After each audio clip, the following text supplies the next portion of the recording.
Hello everyone. Today I'd like to talk about comments.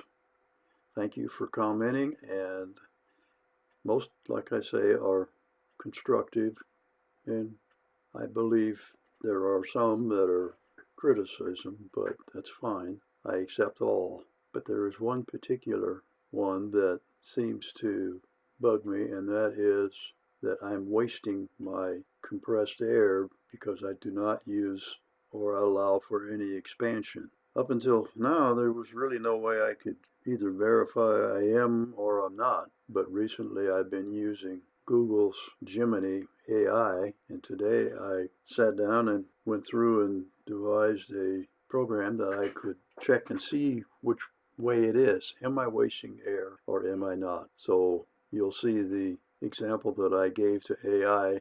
That was two cylinders, A and B. One of them represents my engine, and the other one just an engine that would be twice the size or twice the length, so that you could put air into it and stop and let the air that's in it expand before it exhausts.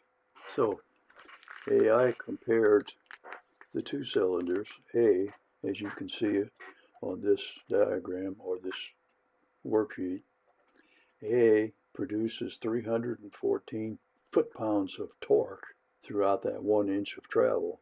And cylinder B, twice as long, but like it says, the pressure drops to PSI to 200, which reduces the total torque down to only 157 foot-pounds.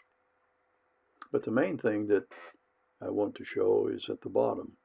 Cylinder A and B both get the same amount of air, and there is absolutely zero difference in air usage.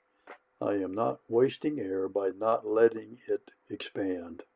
That's all I really wanted to say for today, so thank you for checking in, and thank you for following along.